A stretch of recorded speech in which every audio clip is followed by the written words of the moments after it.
Abra sua Bíblia no Evangelho segundo escreveu São Marcos.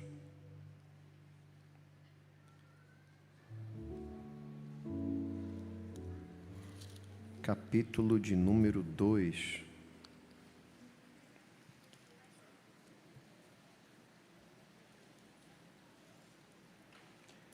Marcos, capítulo 2, vamos ler do versículo 1 até o versículo 11.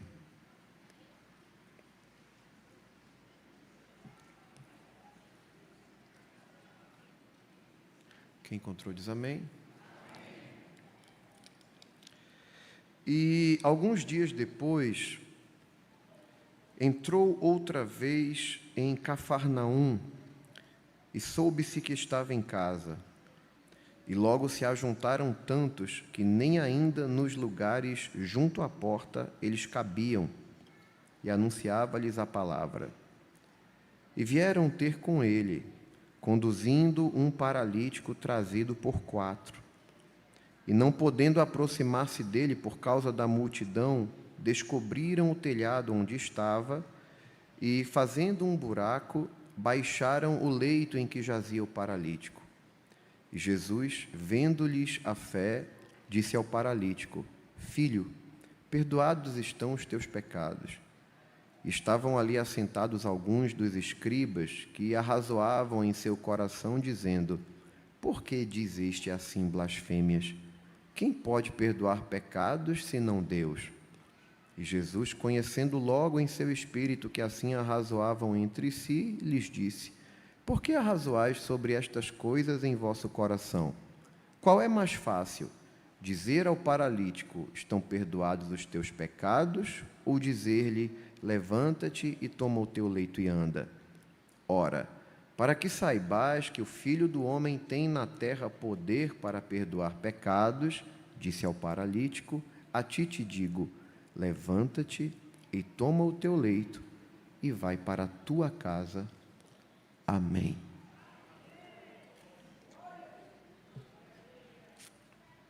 Qual o objetivo de nós abordarmos esse texto? Nessa noite é falar sobre relacionamentos. E o que a experiência do paralítico de Cafarnaum nos ensina sobre relacionamentos? Eu prometo que até a conclusão dessa reflexão você vai aprender. Mas quando falamos sobre relacionamentos, nós estamos tocando em um assunto que está diretamente ligado à criação do homem. Você sabe que a criação plena, quando a Bíblia relata que o homem foi criado completo, a Bíblia diz que Deus criou o homem, isso em aspecto geral, macho e fêmea.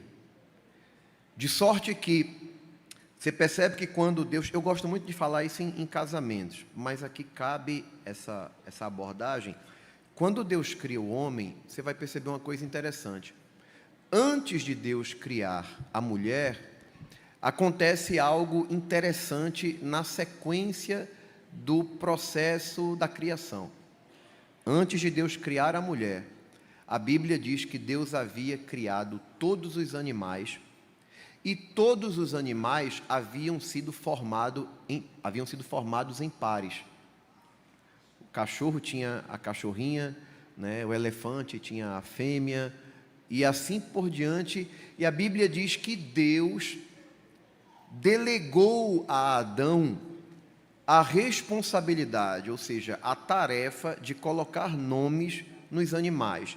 Isso porque o homem está dentro de aquilo que nós chamamos de um processo administrativo. Deus é o Senhor de toda a criação, mas Deus delegou nesse processo autoridade ao homem.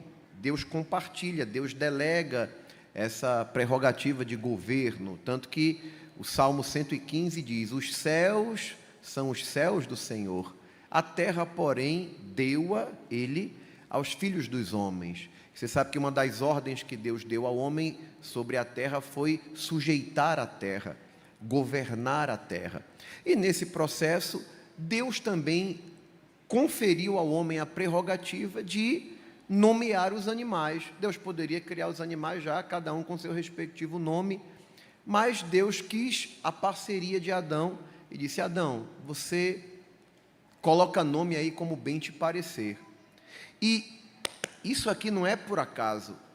Deus não tinha apenas o objetivo de chamar Adão para colocar nomes nos animais. Deus queria chamar a atenção de Adão, porque Deus queria que o próprio Adão percebesse algo. E deu certo, porque a Bíblia diz que Adão observa que todos os animais tinham um par, tinham um parceiro da sua espécie. Só o homem que era sozinho. E aí Deus diz assim: não é bom que o homem esteja só. Essa declaração também é uma declaração que nos leva a refletir, porque preste atenção. Toda a vida nós aprendemos que Deus nos preenche em tudo, de que Deus é suficiente para nós, de que nós nos realizamos plenamente em Deus. Agora, vê que coisa interessante. O homem está no paraíso, ainda sem a presença do pecado, ou seja, ele está na sua condição perfeita. O homem está vivendo a plenitude da comunhão com Deus. E vê que coisa interessante. Se o homem não havia pecado ainda, se o homem está vivendo a plenitude da comunhão com o seu Criador, tinha como ter alguma coisa que não fosse boa? Em tese, não. Mas Deus olha o homem sozinho e diz assim: não é bom que o homem esteja só. Aí alguém pode pensar: mas Deus não era suficiente? Claro que Deus é suficiente. O que Deus queria demonstrar a Adão é que a plenitude da criação dele envolvia alguém para estar ao seu lado, a fim de corresponder-lhe nos seus sentimentos. Porque quando Deus diz assim: não é bom que o homem esteja só, far-lhe-ei uma adjutora que esteja como diante dele, que é um português assim mais clássico, mas o que Deus está dizendo ali, numa linguagem mais acessível, é: vou fazer para o homem alguém que o auxilie e que o corresponda. E a ideia de corresponder é alguém que vai relacionar-se com ele, é alguém que vai interagir com ele. Veja que coisa interessante, né? Deus, quando cria a mulher, o objetivo inicial não é procriação. Deus nem toca no assunto da procriação. A preocupação de Deus é completar o homem com alguém com quem ele pudesse se relacionar. Tanto que, só mais adiante, é que Deus vai falar de procriação e fala com ambos, né? Frutificai, multiplicai, vos enchei a terra e sujeitai-a. E outra coisa que é interessante, observe a declaração de Adão, assim que Deus apresenta, né, traz a mulher para ele, né, depois daquela rápida cirurgia que Deus operou ali em Adão. Adão diz assim, como quem diz: agora sim, esta é osso dos meus ossos, carne da minha carne. Por que ele faz essa declaração? É como que ele está refletindo na seguinte ideia: o boi tem uma parceira que é osso dos seus ossos, carne da sua carne, ou seja, é igual a ele, né?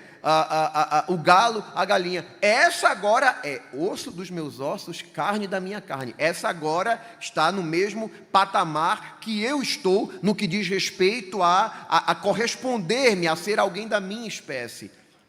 Porque o homem foi feito para relacionamentos. Deus dá tanta importância aos relacionamentos que ao longo da Escritura você vai ver muita preocupação de Deus nesse aspecto. Por exemplo, Eclesiastes capítulo 4, versículo 9 e 10. Eu acho que esse aqui é interessante, nós lemos juntos. Eclesiastes capítulo 4, versículos 9 e 10. Diz assim, vou esperar você localizar.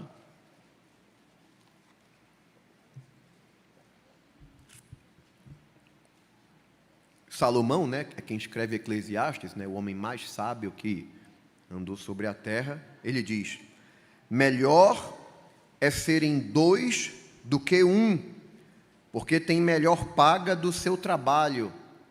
Está falando aqui, duas pessoas desempenhando a mesma função vão obter um resultado melhor e, por lógica, uma recompensa melhor. E aqui ele vai além, porque se um cair, o outro levanta o seu companheiro. Mas ai do que estiver só, pois caindo não haverá outro que o levante. Aqui ele vai para o âmbito conjugal. Também se dois dormirem juntos, eles se aquentarão. Mas um só, como se aquentará?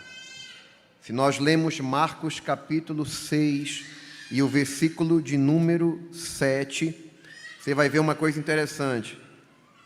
Você vai ver Jesus aplicando no seu ministério o princípio de Eclesiastes capítulo 4, que nós acabamos de ler. Marcos capítulo 6, versículo 7, diz: chamou a si os 12 e começou a enviá-los como? De 2 a 2, e deu-lhes poder sobre os espíritos imundos. Mas por que Jesus enviou de 2 em 2? Se ele enviasse um para cada lugar, ele não alcançaria mais territórios? Mas Jesus está mais preocupado na questão do relacionamento. Por quê? Se um cair, o outro ajuda seu companheiro. Dois trabalhando no mesmo objetivo tem um melhor resultado. Isso não é a única vez, essa não é a única situação onde Jesus atua dessa maneira. Se você ler, por exemplo, Lucas capítulo 10, aqui nós temos um exemplo de Jesus aplicado aos 12. Você sabe que Jesus não tinha apenas 12 discípulos, os 12 eram os mais próximos, mas Jesus teve também outros discípulos em um nível de relacionamento que não era o mesmo nível dos 12, que se tornaram os apóstolos, né? Lucas capítulo 10 fala de 70 discípulos que também foram designados por Jesus para pregarem e para atuarem representando-o. Lucas capítulo 10 diz: e depois disso designou o Senhor ainda outros 70 e mandou-os adiante da sua face, como? De 2 em 2. Vê que coisa interessante. De 2 em 2 a todas as cidades e lugares aonde ele havia de ir. E dizia-lhes: grande é em verdade a seara, mas os obreiros são poucos. Só até aí. Vê que coisa interessante. Jesus tem 70 discípulos à sua disposição, ele os manda adiante dele e manda de 2 em 2. E ele faz um comentário. Eu já citei isso aqui em outros momentos, mas como esse assunto é pertinente, fazer essa observação, eu não queria passar desapercebida. Ele diz assim, logo após enviar eles de 2 em 2, diz assim: a seara, né, o campo de trabalho é grande, na verdade, mas os trabalhadores, né, os obreiros, são poucos. Agora, vê que coisa interessante. Qual é o objetivo aqui? É enviar esses discípulos para as cidades que Jesus haveria de ir. Então, se ele tinha 70 discípulos à sua disposição, se ele mandasse um discípulo para cada cidade, e detalhe, ele concedeu autoridade sobre esses discípulos, eles estavam respaldados. Se Jesus tivesse mandado um discípulo para cada cidade, ele teria alcançado 70 cidades. Mas ele não abre mão do princípio de que melhor é serem 2 do que 1. E ele reduz o alcance daquele objetivo em 50%.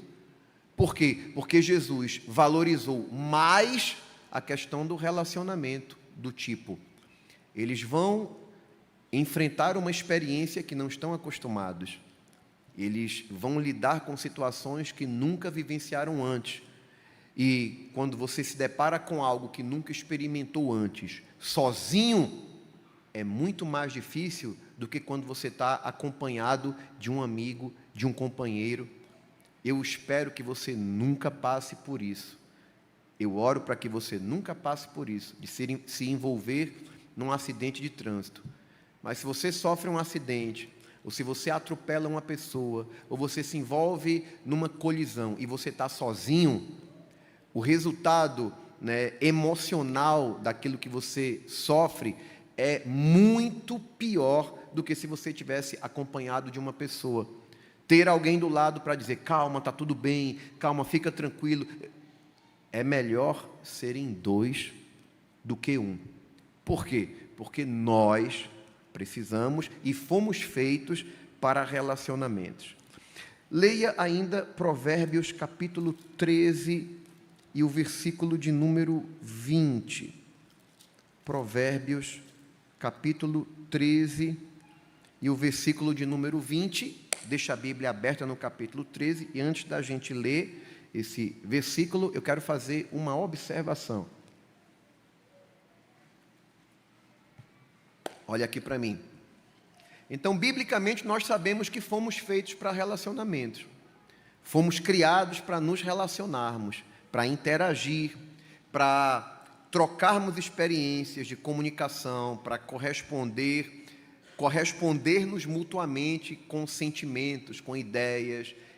Essa é a nossa natureza, né? Deus nos criou com essa característica. Uns mais extrovertidos, outros mais tímidos, mas é fato que nós fomos feitos para os relacionamentos. A questão é,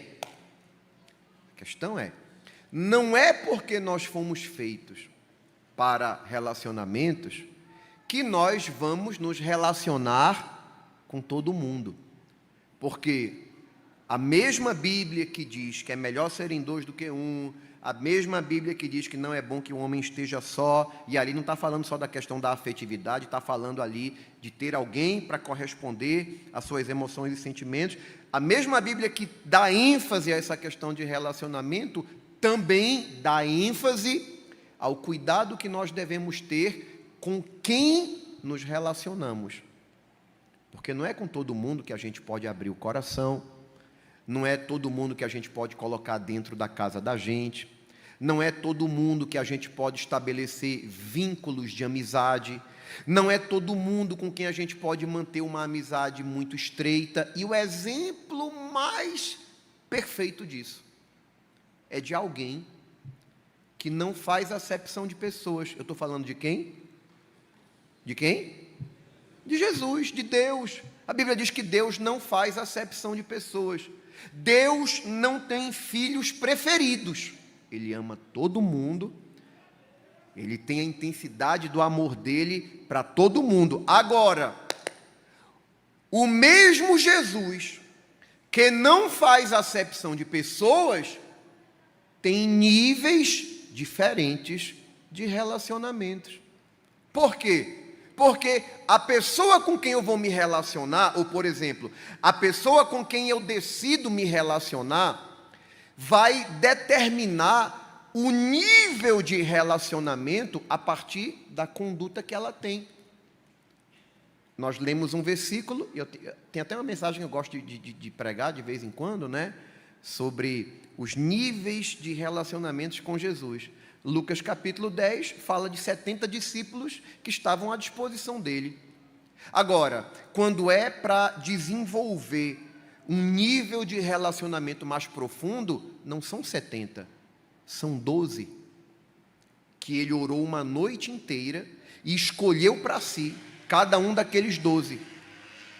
Dentro daquele grupo dos 12, haviam 3 que eram mais íntimos de Jesus. Haviam 3 que viveram coisas que os demais não viveram. Por exemplo, quando Jesus entra na casa da filha de Jairo, a Bíblia diz que ele só entrou com os pais da menina e com Pedro, Tiago e João. Por que os outros não entraram? Porque Jesus faz acepção? Não. É porque o nível de relacionamento é diferente. Tem pessoas que a gente pode aprofundar os laços de relacionamento. Por quê? Por causa da forma como ela se aproxima de nós. Por exemplo, a não ser que a pessoa seja muito inocente, mas pelo menos uma pessoa madura, né, uma pessoa amadurecida. Eu vou dar um exemplo mais claro. Imagine um pai que ele tem 5 filhos e ele ama esses 5 filhos na mesma intensidade. Só que esse pai precisa compartilhar um segredo e ele está lá, ele olha para os 5 filhos e diz assim: se eu contar para fulano, eu sei que fulano guarda segredo. Já se eu contar para Beltrano, ele só vai dizer para 2 pessoas, né? Deus e o mundo. Aí eu pergunto, aí aquele pai opta em não contar esse segredo ao filho que tem mais dificuldade de guardar a informação. Isso é acepção? Não. Isso é você se relacionar com a pessoa de acordo com o nível de maturidade, com o nível de amadurecimento que a pessoa tem. É isso que muita gente, às vezes, faz confusão e se equivoca. Por exemplo, tem pessoas que confundem amor com confiança. E são 2 coisas completamente diferentes, gente. Tem pessoas que você talvez nem tenha um vínculo de afetividade com ela, mas o caráter daquela pessoa, por mais que não seja aquela pessoa mais amorosa, por mais que não seja aquela pessoa com quem você tem um nível afetivo maior, mas o caráter daquela pessoa sabe que você pode entregar um baú de ouro na mão dela e sabe que ela não vai tocar porque ela é confiável. E tem gente que a gente ama, mas ama mesmo, só que a gente não pode confiar responsabilidades. Por quê? Porque ela não tem maturidade para exercer. Aí o que acontece? Quando você se relaciona com uma pessoa que às vezes tem dificuldades de entender isso, e essa pessoa gostaria de desfrutar de um nível de confiança maior e não alcança, o que é que ela vai dizer? É porque você não me ama. É porque eu sou rejeitado. Não, filho, não é porque tu não é amado, não é porque tu não é rejeitado, é porque tu não tem amadurecimento suficiente para isso. Por quê? Você lê, por exemplo, em Efésios, Paulo diz que se você compara o filho do dono da casa, que é o herdeiro, e o filho do escravo que trabalha na casa, na infância, eles são praticamente iguais. Por quê? Porque ainda que o herdeiro vai receber tudo aquilo que é do seu pai, é o dono da casa, mas ele não herda antes do tempo. Por quê?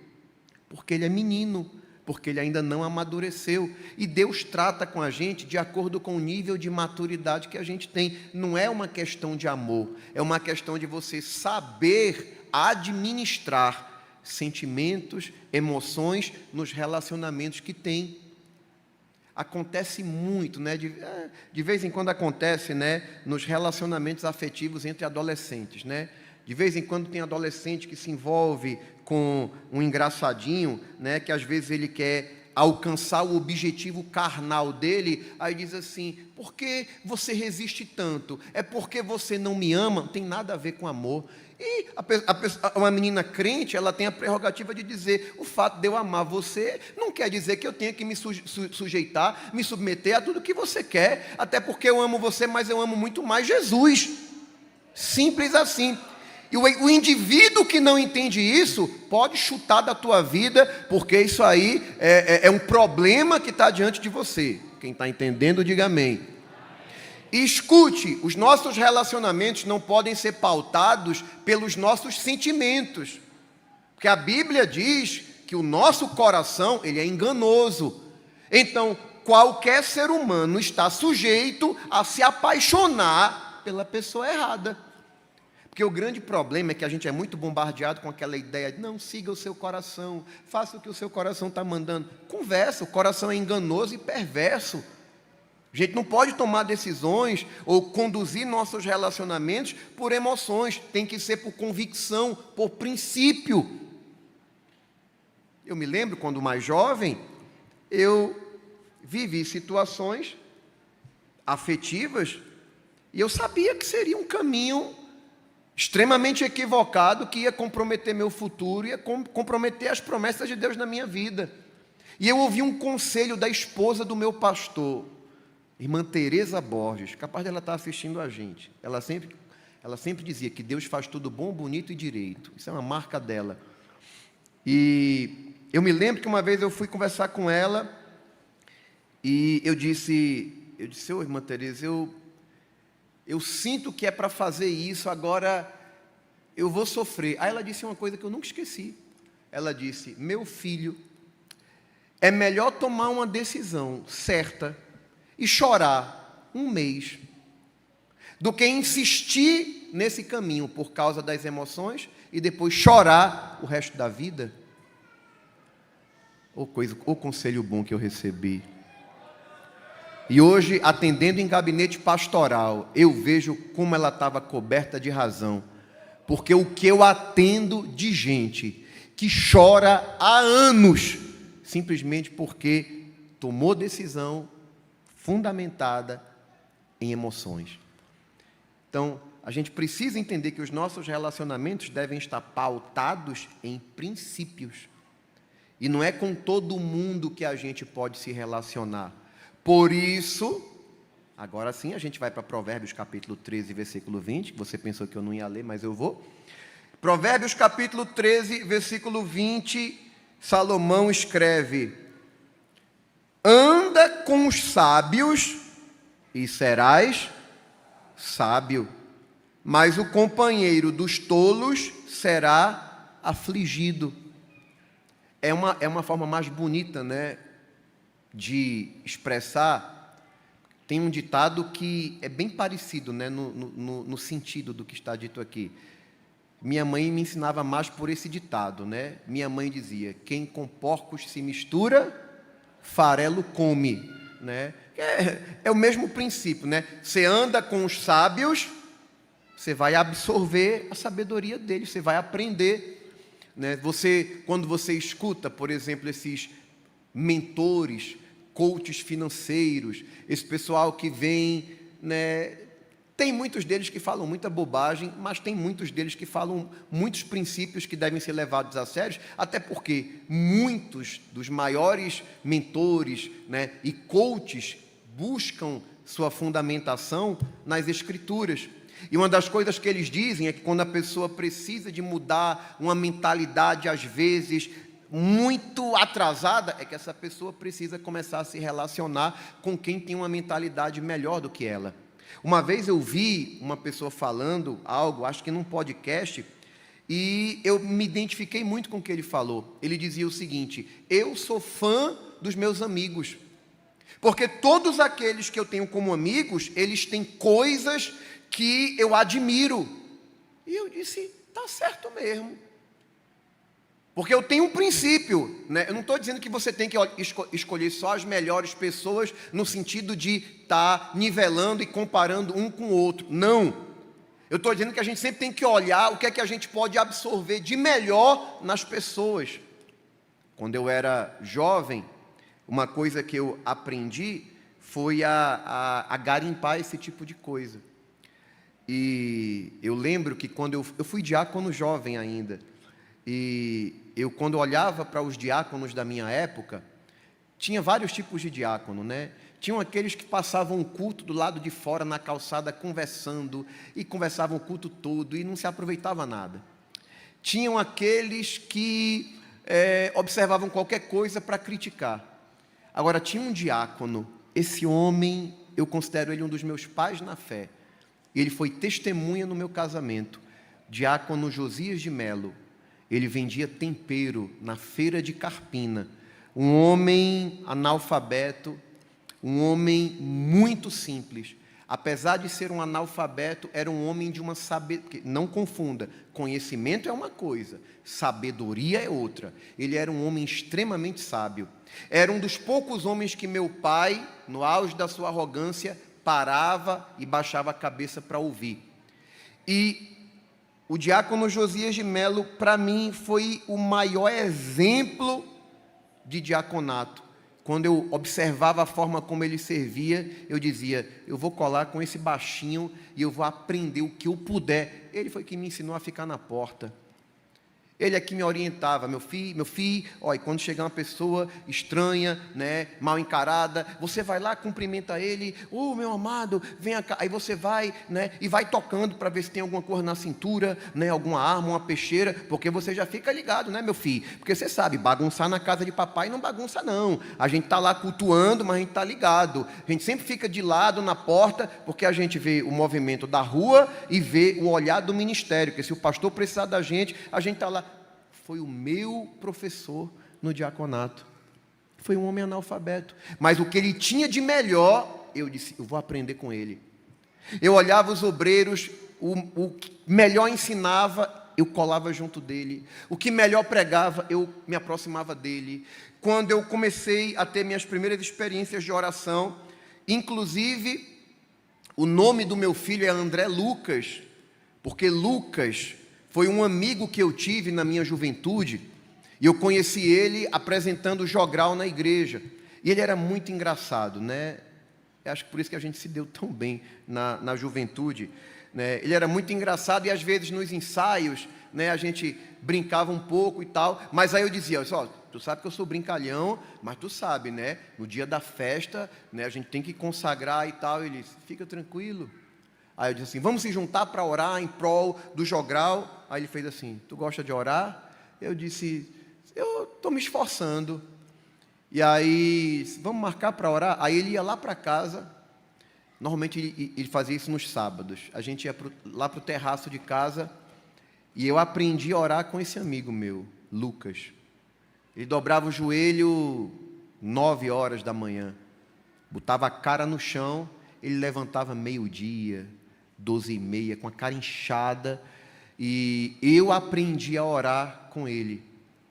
Depois nós seguimos caminhos diferentes, mas eu nunca esqueci isso, e eu homenageei ele, né, ele já partiu, eu homenageei ele colocando o nome dele no meu filho, André Lucas, porque éramos conhecidos, né, como irmão André, irmão Lucas, que andavam juntos. Ele era muito, muito simples. Ele era um homem muito simples. Era um homem que não tinha um português rebuscado, não tinha palavras assim que chamavam a atenção. Mas ele era um homem que orava tanto, que até o que tinha tudo para virar piada, com ele dava certo. Como assim, pastor? Uma vez ele estava num círculo de oração. Por favor, não vá fazer isso, né? Isso acontece uma vez a cada 2000 anos.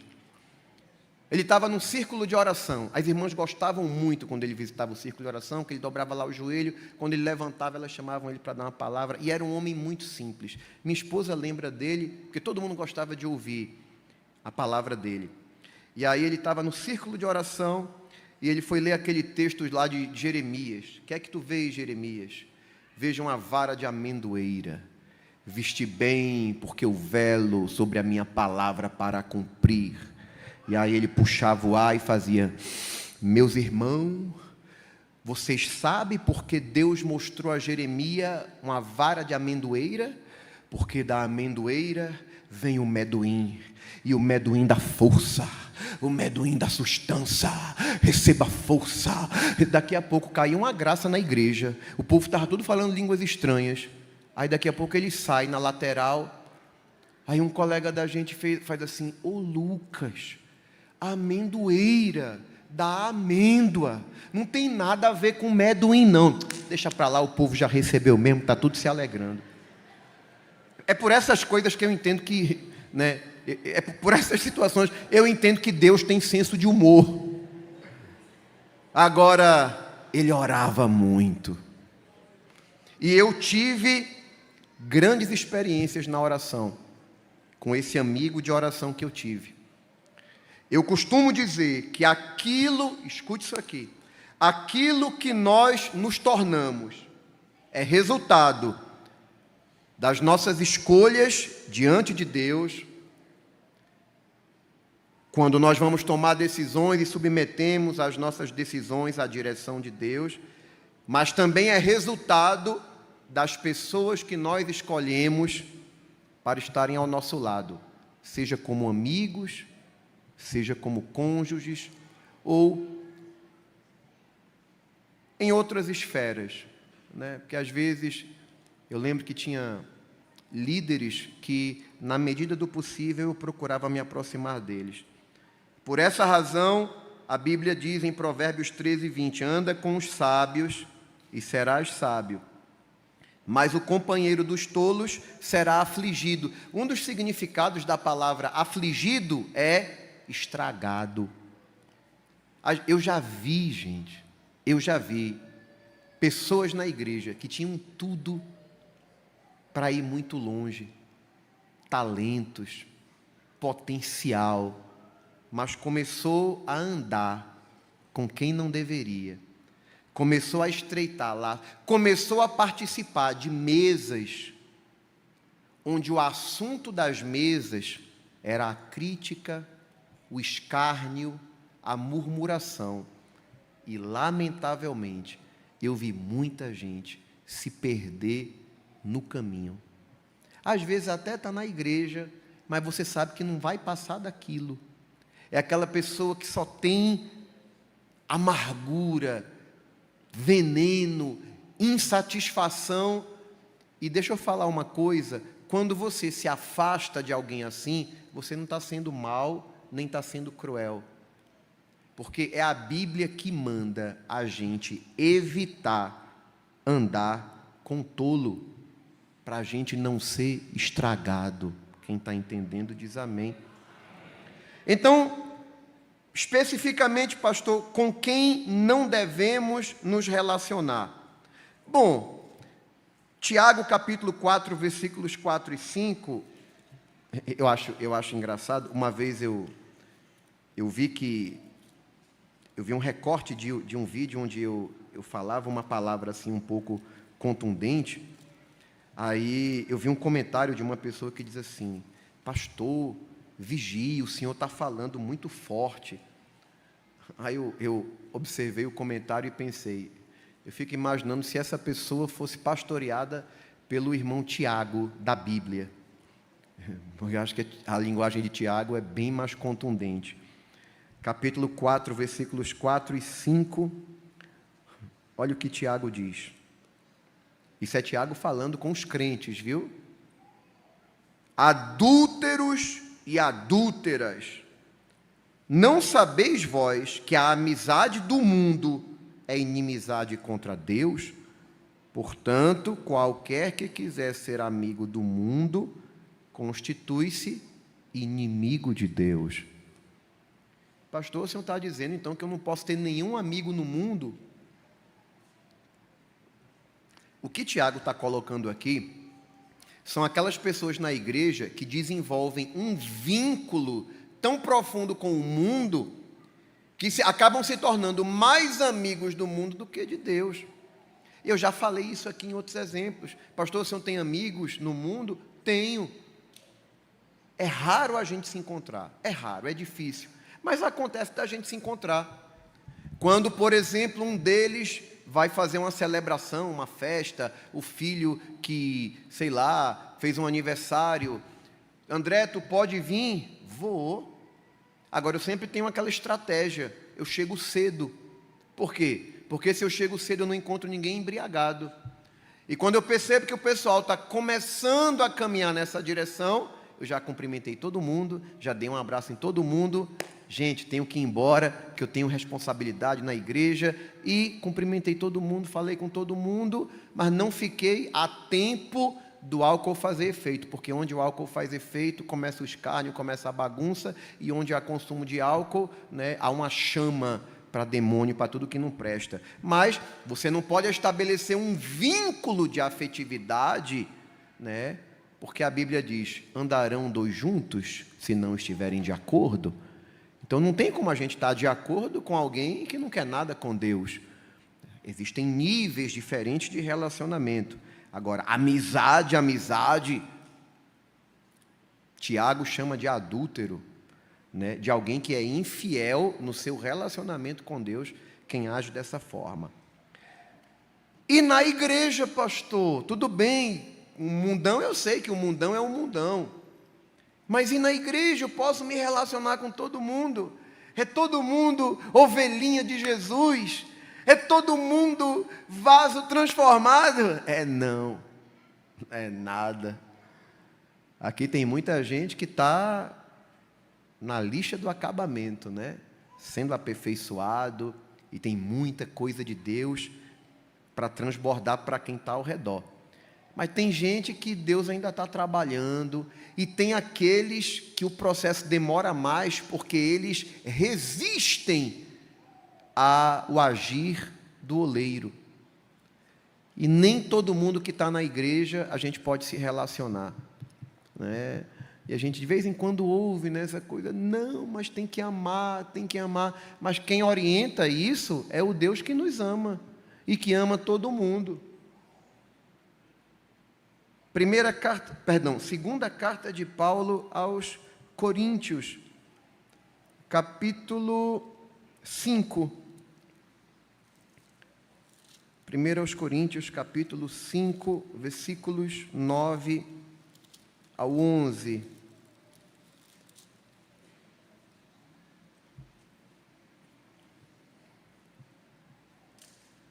Primeiro aos Coríntios, capítulo 5, versículos 9 ao 11. Tem uma versão aqui que é muito interessante, e eu vou ler nessa versão também, mas vamos ler primeiro nessa daqui.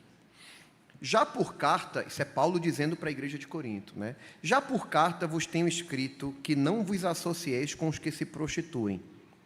Isso não quer dizer absolutamente com os devassos deste mundo. Ou seja, o que Paulo está dizendo aqui é o seguinte: eu já avisei vocês por carta que vocês não se associem, não se relacionem com aqueles que se prostituem. Aí alguém pode pensar, quem se prostitui, ele deve estar falando de um mundano. Aí Paulo está dizendo, não, isso não quer dizer absolutamente com os devassos deste mundo, ou com os avarentos, ou com roubadores, ou com idólatras, porque se fosse assim, vocês teriam que sair do mundo. Mas agora escrevi que não vos associeis com aquele que, dizendo-se irmão, for devasso, ou avarento, ou idólatra, ou maldizente, ou beberrão, ou roubador. Sabe de quem Paulo está falando? De quem se apresenta como irmão, de quem se diz crente, mas é devasso, avarento, idólatra, maldizente, beberrão ou roubador. Paulo está dizendo, com o tal, nem ainda comais. Nova versão transformadora. Eu gosto dessa versão porque ela é bem clara. O mesmo texto está traduzido assim: quando lhes escrevi antes, disse que não deviam se associar com pessoas que se entregam à imoralidade sexual. Preste atenção. Paulo não está falando aqui daquele crente que ele tem uma conduta na igreja e ele sofre um acidente espiritual. Não.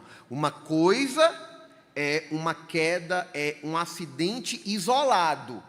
Outra coisa é aquele que vive na sem-vergonhice, aquele que vive, né, de forma impura, como se não tivesse nada demais. É totalmente diferente. Paulo está falando desse tipo de gente, que não deviam se associar com pessoas que se entregam à imoralidade sexual. Com isso, porém, não me referia a descrentes que vivem em imoralidade sexual, ou são avarentos, ou exploram os outros, ou adoram ídolos. Vocês teriam de sair deste mundo para evitar pessoas desse tipo. O que eu queria dizer era que vocês não devem se associar a alguém que afirma ser irmão, mas vive em imoralidade sexual, ou é avarento, ou adora ídolos, ou insulta as pessoas, ou é bêbado, ou explora os outros.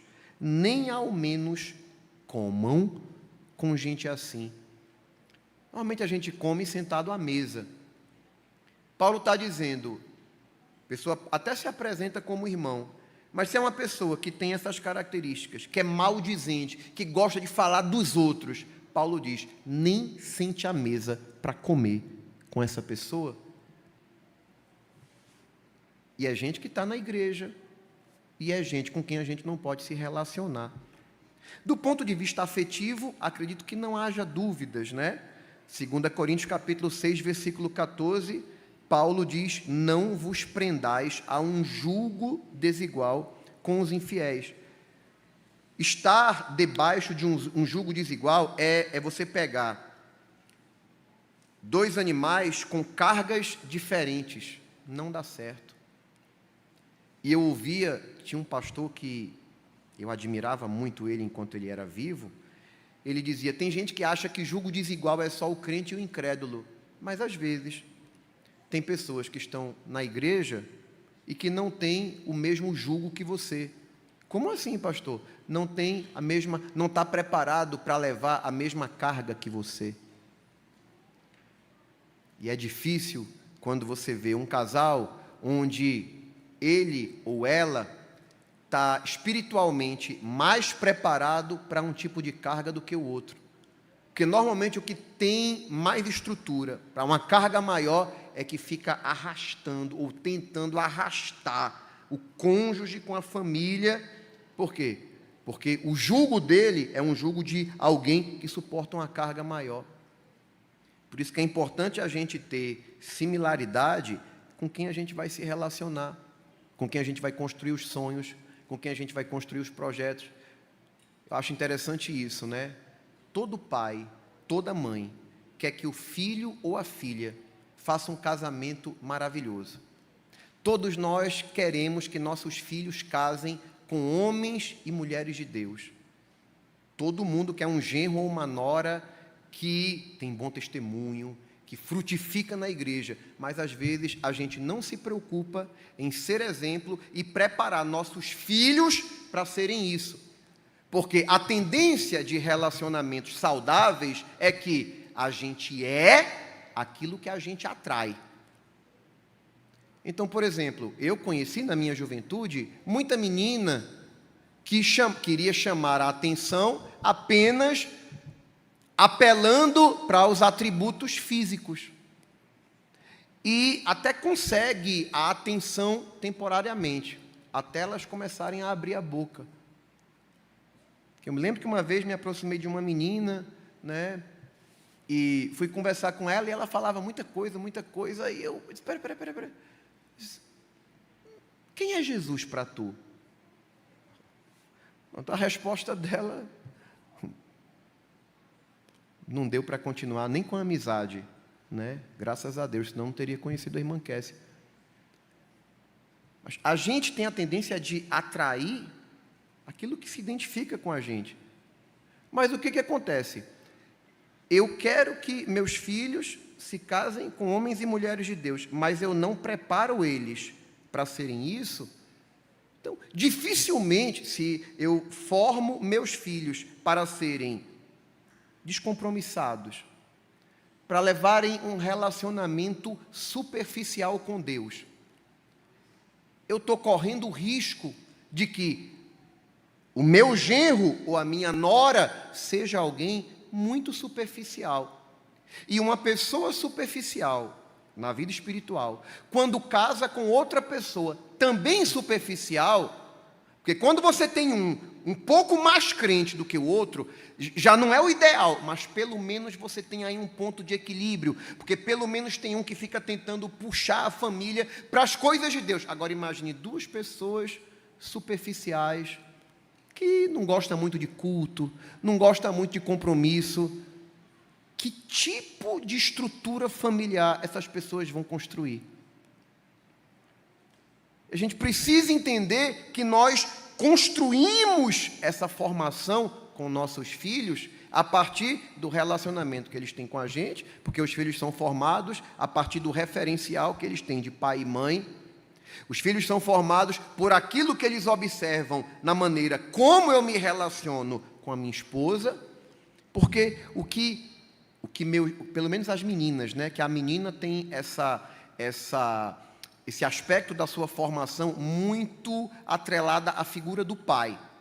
Então, se eu transmito uma imagem negativa para as minhas filhas, elas nunca vão querer casar com um homem como o pai delas. E se eu transmito a imagem necessária, sem precisar fazer muita força, eu estou construindo nelas um escudo de segurança do tipo, eu não quero nada menos do que aquilo que a minha mãe conquistou. Eu quero casar com um homem como o meu pai. Eu não estou dizendo que eu sou esse modelo, mas eu entendo que preciso me esforçar para ser. Tem um camarada, ele não é crente, um apresentador secular, Marcos Mion. E eu li um artigo que me chamou a atenção. Uma repórter dizendo que, vocês sabem, né? Repórter fica vendo a vida dos famosos, e uma repórter ficou curiosa porque disse: eu vi que você tem uma filha, e que uma vez por semana você sai com ela, leva ela para passear, e eu observei a maneira como você trata ela, e aquilo me chamou a atenção. Aí ele fez assim: é verdade. Quando eu saio com a minha filha adolescente, eu levo ela, eu abro a porta do carro para ela. Quando ela vai sentar, eu ajeito a cadeira para ela. Eu sou carinhoso com ela. Mas por que tanto mimo? Não é mimo.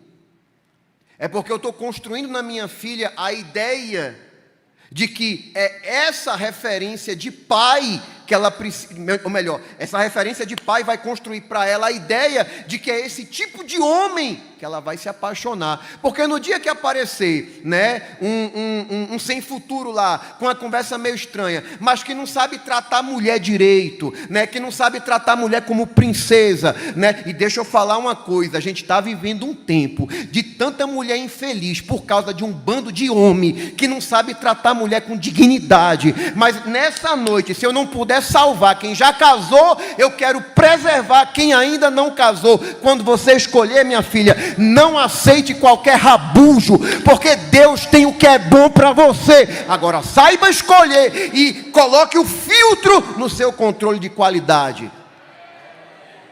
Que é um bando de macho velho, que não sabe elogiar a esposa, que não se preocupa em fazer ela feliz, que só faz acumular carga nas costas dela, aí fica as bichinhas tudo estressada, tudo ansiosa. Por quê? Porque vive do lado de um caba, devagar, quase parando. E eu conheço um Deus, porque às vezes a gente fica naquele dilema: mas pastor, aqui eu não vejo. Se tu não vê, é porque está escondido. E se tu não vê porque não tem, Deus faz um movimento. Ele faz nego passar em concurso, se mudar de um estado para outro, de um lugar para outro, mas Ele coloca no teu caminho, porque Deus só tem o que é bom para a gente. O problema é que muitas das nossas carências afetivas acaba fazendo a gente pegar a primeira proposta que aparece, porque a Bíblia diz isso. A Bíblia diz: a alma farta pisa o favo de mel.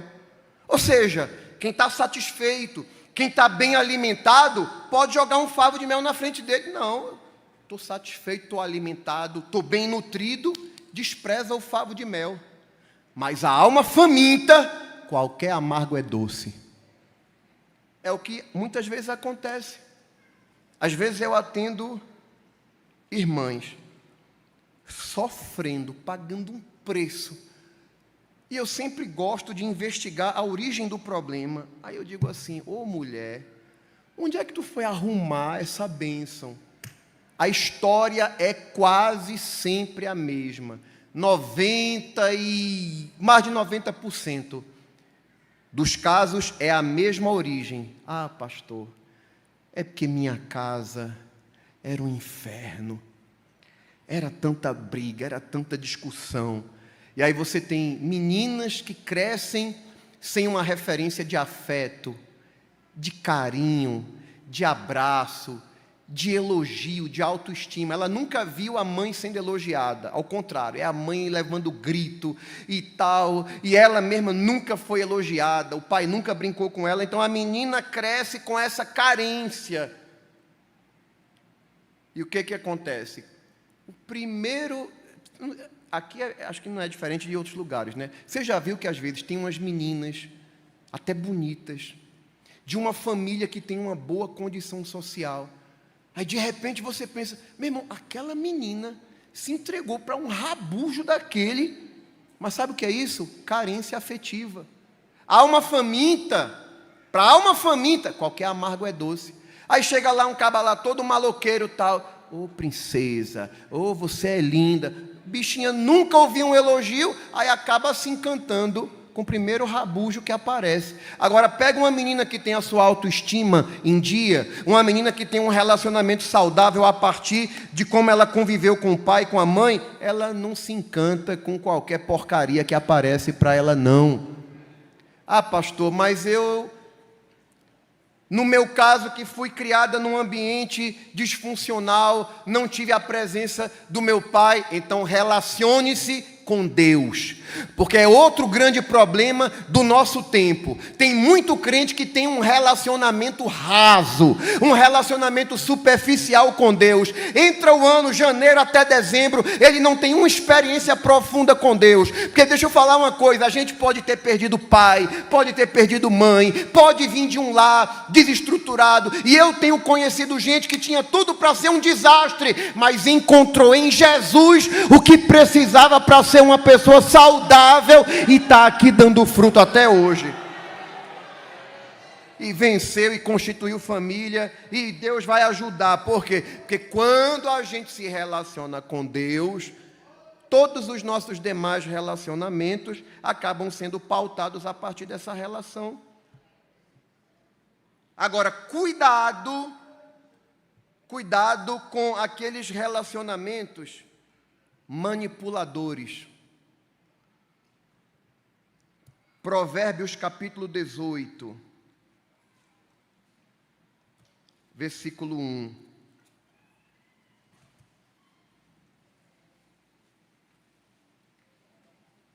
Provérbios capítulo 18,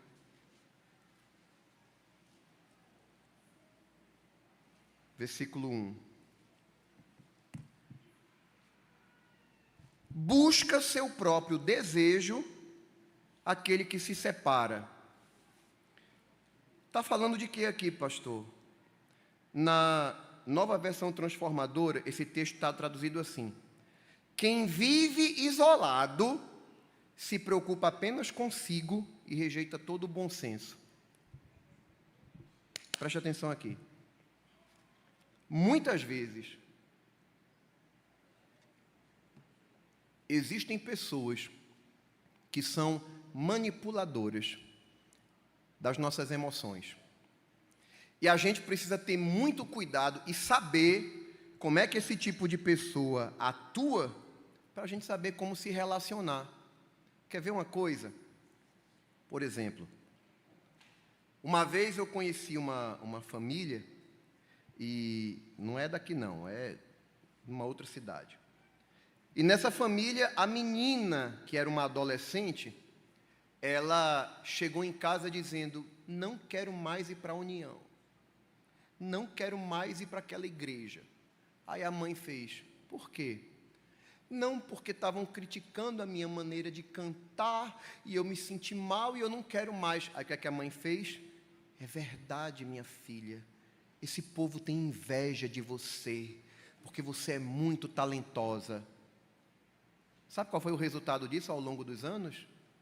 Essa menina teve uns 3 envolvimentos.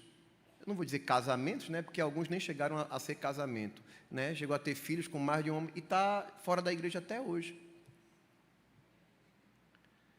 A minha esposa, quando era adolescente, uma vez ela chegou em casa dizendo: eu não quero ir naquele ambiente porque eu percebi que fulana estava olhando assim atravessado para mim.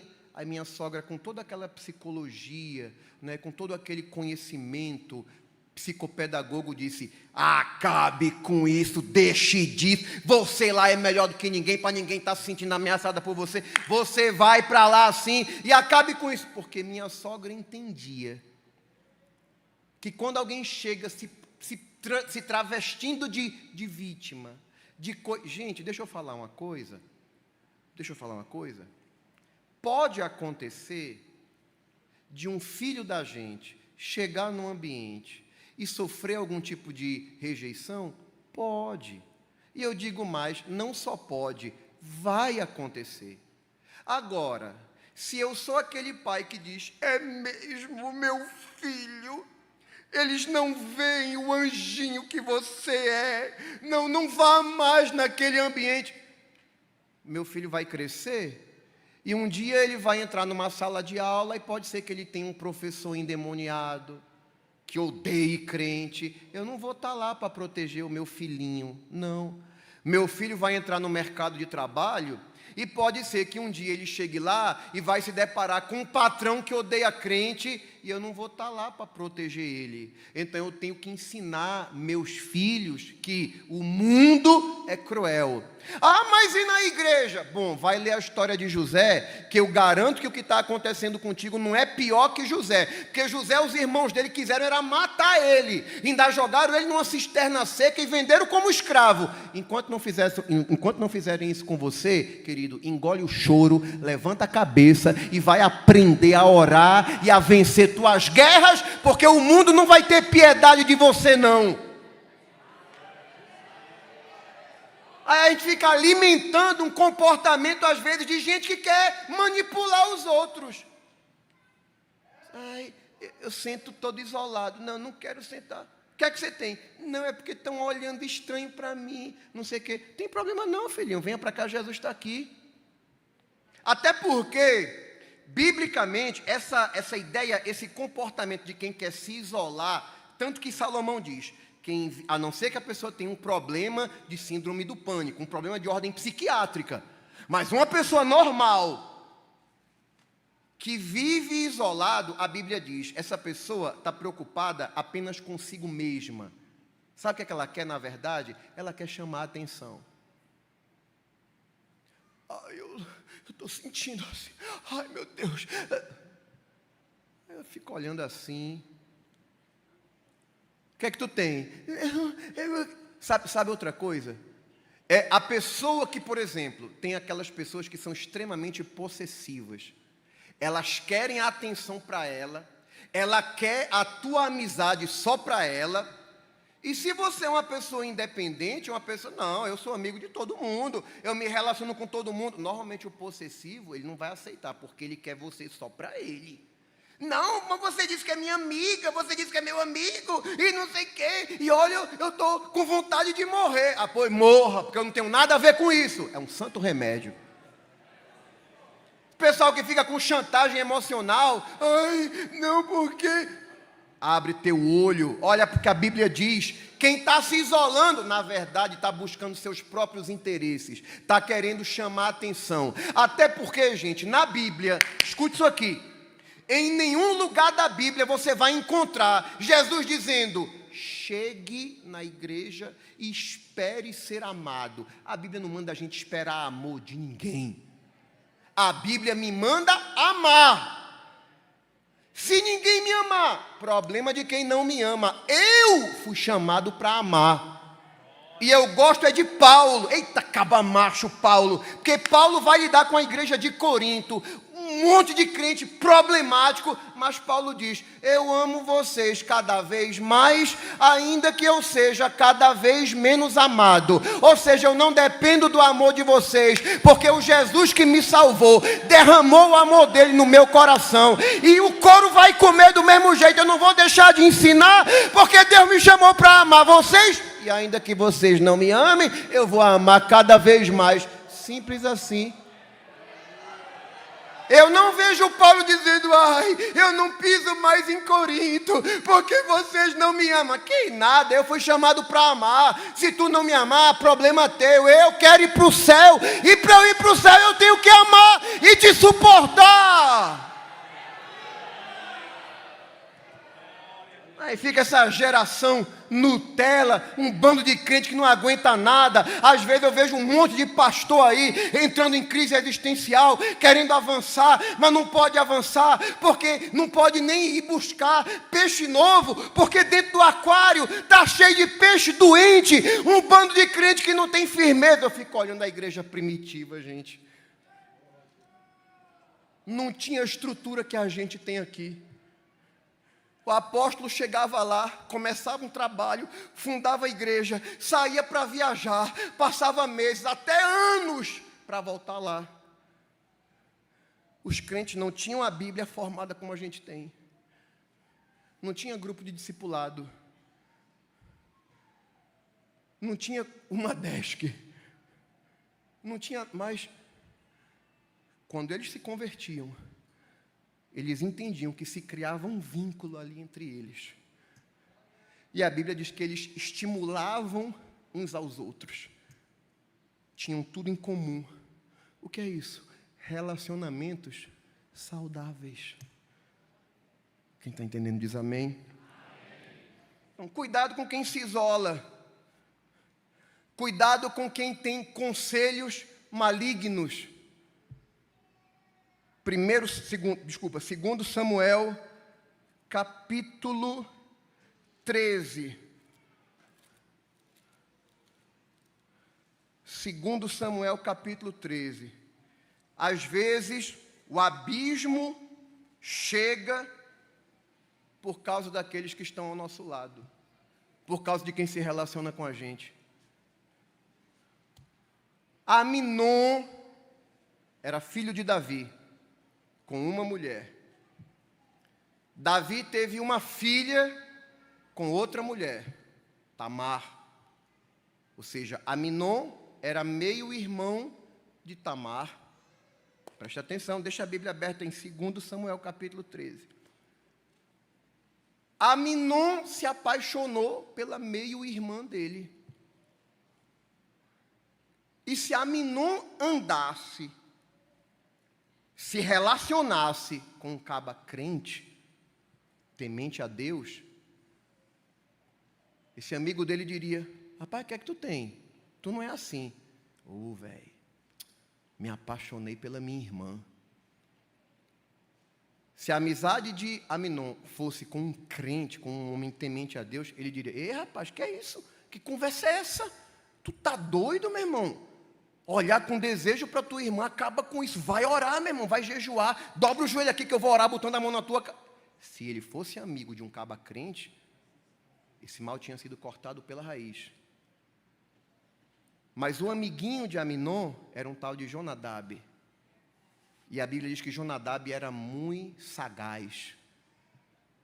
Era aquele camarada que sabia fazer a leitura da situação e articulava para atingir o objetivo. 2 Samuel, capítulo 13, versículo 1. E aconteceu depois disso que, tendo Absalão, filho de Davi, uma irmã formosa, cujo nome era Tamar, Aminon, filho de Davi, amou-a. E angustiou-se Aminon até adoecer por Tamar, sua irmã, porque era virgem e parecia aos olhos de Aminon dificultoso fazer-lhe coisa alguma. Claro que era dificultoso, ela era a irmã dele. Versículo 3. Tinha, porém, Aminon um amigo, cujo nome era Jonadab, filho de Simeia, irmão de Davi. Era primo dele, o infeliz. E era Jonadab homem muito sagaz. E ele lhe disse: por que tu, de manhã em manhã, tanto emagreces, sendo filho do rei? Não me farás saber a mim? Olha como era Aminon. Aminon percebe que... Jonadab percebe que Aminon está mal, está perdendo peso. Diz assim: ei, velho, o que é que está acontecendo? Tu não vai me dizer? Tu vai esconder de mim? Sou teu parceiro. Então lhe disse a Aminon: amo a Tamar, irmã de Absalão, meu irmão. E Jonadab lhe disse: deita-te na tua cama e finge-te de doente. E quando teu pai te vier visitar, dize-lhe: peço-te que minha irmã Tamar venha e me dê de comer pão e prepare a comida diante dos meus olhos, para que eu a veja e coma da sua mão. Sabe o que Jonadab fez? Criou o caminho e deu a estratégia. Tu faz assim, tu diz que está doente, que não quer comer nada. Agora, se tua irmã Tamar preparar a comida na tua frente, aí teu pai vai liberar ela lá. E foi o que ele fez. Chamou Tamar para fazer a comida na frente dele no quarto. Quando foi levar a comida para ele, ele mandou sair todos os criados do quarto. E quando a bichinha foi levar a comida, na melhor das intenções. Claro que ali reflete uma outra falha de relacionamento, que era o problema de relacionamento de Davi com os filhos.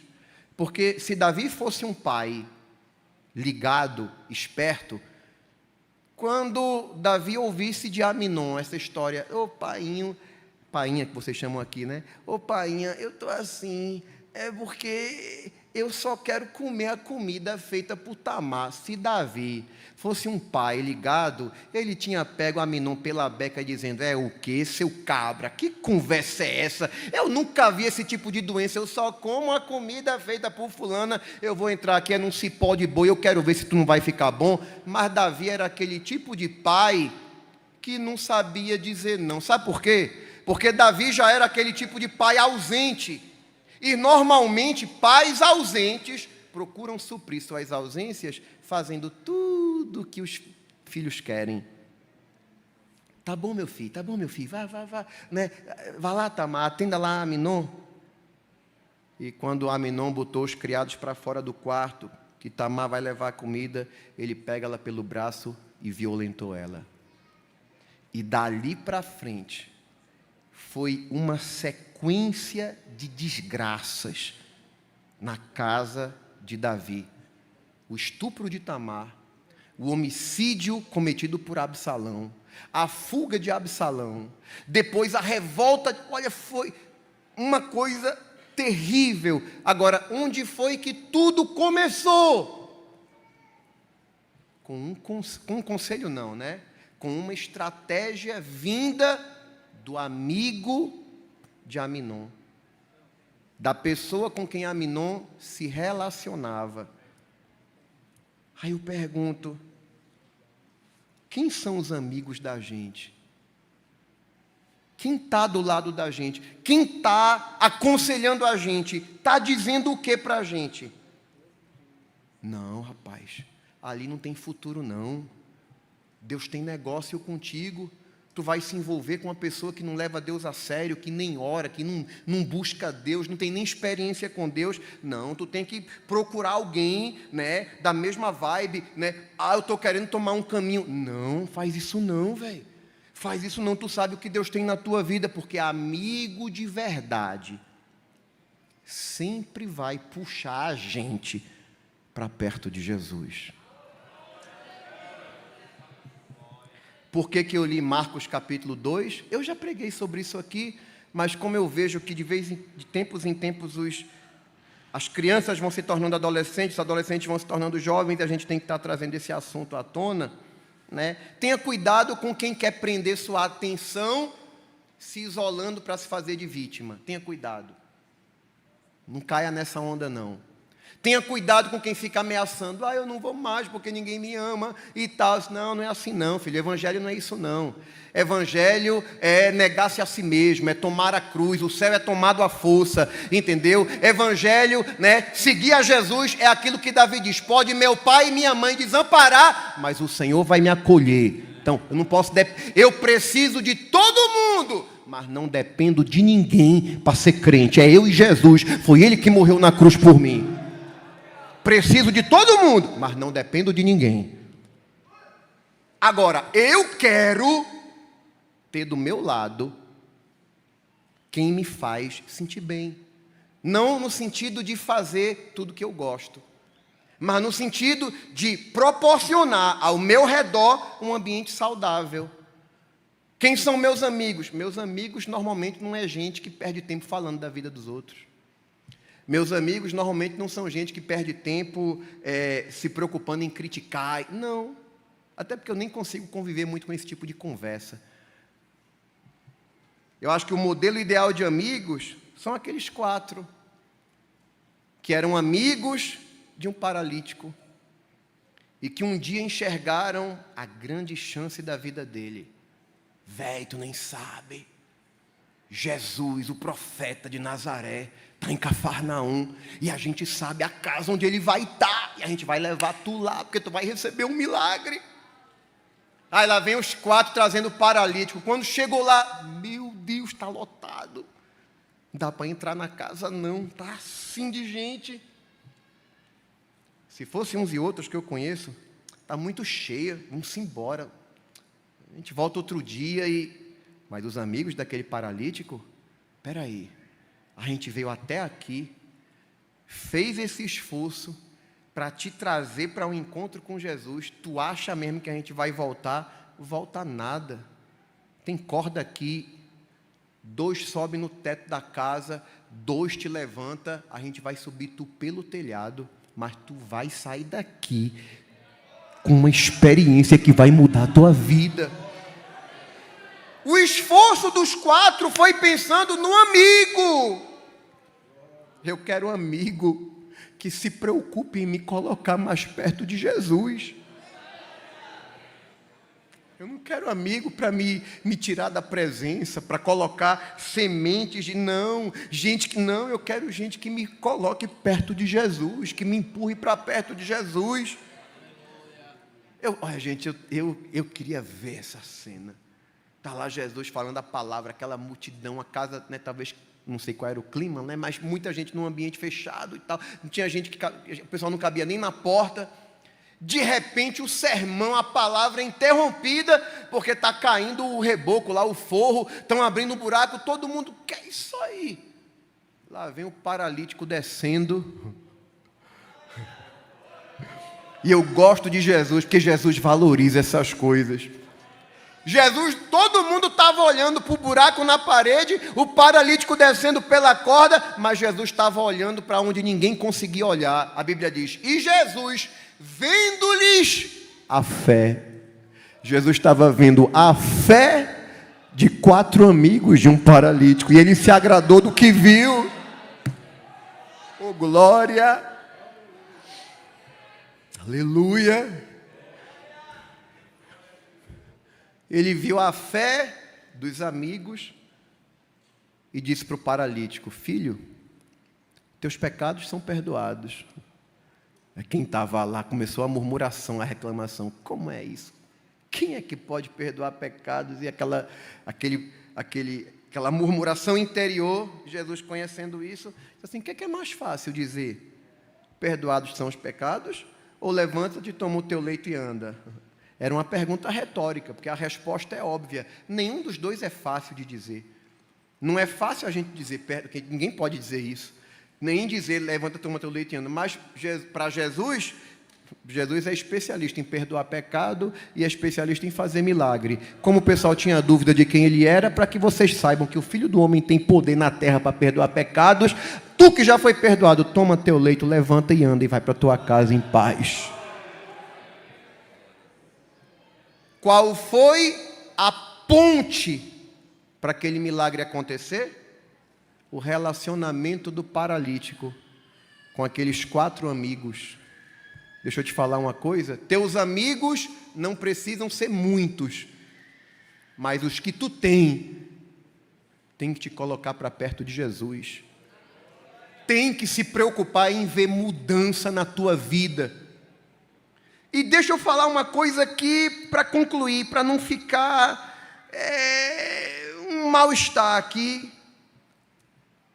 Qual a orientação dos apóstolos? Porque talvez alguém ouça, e sem essa conclusão pode ficar mal entendido. Pastor, então o senhor está dizendo que em algum momento da minha vida eu tenho que me distanciar de alguém, se isso me faz mal? Sim! E não é pastor André que está dizendo, é a Bíblia. Agora, esse afastamento, ele tem um efeito pedagógico. 2 Tessalonicenses, capítulo 3. Eu ia ficar devendo se eu não falasse essa referência. 2 Tessalonicenses, capítulo 3. Você vai entender o porquê de afastar-se de certas pessoas e de certos irmãos.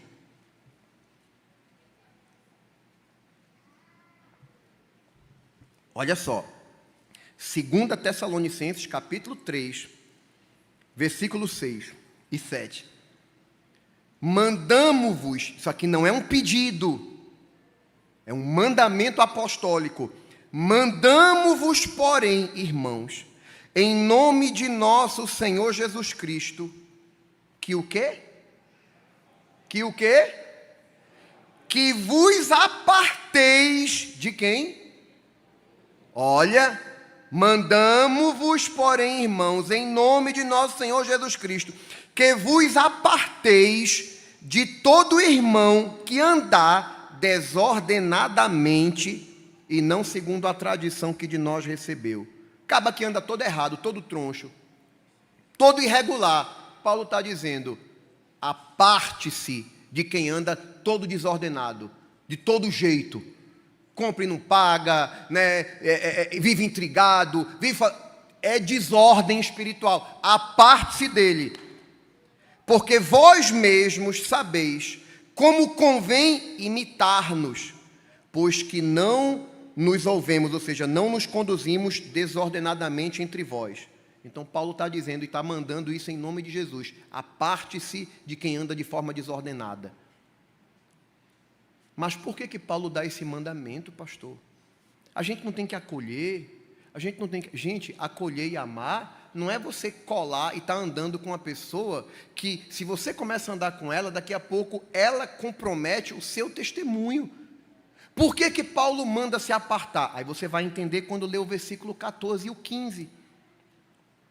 Isso não é falta de amor, ao contrário. Mas, se alguém não obedecer a nossa palavra, não concordei com o que o pastor Paulo falou, não concordei com a orientação do apóstolo, Paulo já previa isso, porque tinha gente, o desordenado é aquele que normalmente não aceita a orientação da palavra, e Paulo sabia que tinha gente assim na igreja, e ele já dá o remédio. Mas, se alguém não obedecer a nossa palavra por esta carta, notai, notar é você distinguir alguém no meio dos demais, notai o tal, e não vos mistureis com ele. Para quê? Para que se envergonhe. Todavia não o tenhais como inimigo, mas admoestai-o como irmão. Por que Paulo está dizendo? Note quem não obedece à orientação da palavra e não se misture com ele. Para quê? Para ele ter vergonha dele mesmo. Gente, não tem coisa mais didática, não tem coisa que doa mais do que uma pisa, do que alguém chegar. Já imaginou alguém chegar para mim e dizer assim: ô André, eu gosto muito de tu, velho, mas não dá para andar contigo não, meu irmão, porque eu me sinto mal. Tu fala dos irmãos, tu fala muito mal dos irmãos, tu fala muito mal do ministério, tu fala muito mal de pastor, e a Bíblia diz que isso é murmuração e tal. Então é o seguinte, eu gosto de tu, agora esse tipo de comportamento me faz mal, eu vou me afastar de tu. Meu irmão, isso é pior do que uma pisa, porque eu vou ficar com vergonha de quem eu sou. Tu já imaginou alguém chegar assim: ô André, eu gosto muito de tu, mas não dá para andar contigo não, meu irmão, porque é o problema assim, tu é conhecido como o camarada que sai pedindo dinheiro a todo mundo e dá calote em todo mundo, e aí, se eu ficar andando contigo, o pessoal pode achar que de alguma forma eu estou apoiando essa tua conduta, então eu vou me afastar. Para quê? Para o camarada sentir vergonha e dizer: opa, eu tenho que mudar de conduta, porque daqui a pouco ninguém vai querer ter a sua imagem associada à minha imagem, porque a minha conduta é desordenada. Vocês estão entendendo isso? Deixa eu falar uma coisa. Às vezes na igreja a gente quer que o amor da igreja aceite todo mundo com todo tipo de prática. Mas quando é teu filho que está andando com alguém que tu sabe que é troncho, o que é que tu diz? Pare de andar com fulano. É assim ou não é? Esse mesmo cuidado está no coração de Deus, está no coração dos apóstolos e está na palavra que Ele mandou para a gente hoje. Quem tem ouvido, ouça o que o Espírito diz à igreja. Amém, meus amores? Deus abençoe a todos. Eu espero vocês terça-feira na nossa próxima doutrina.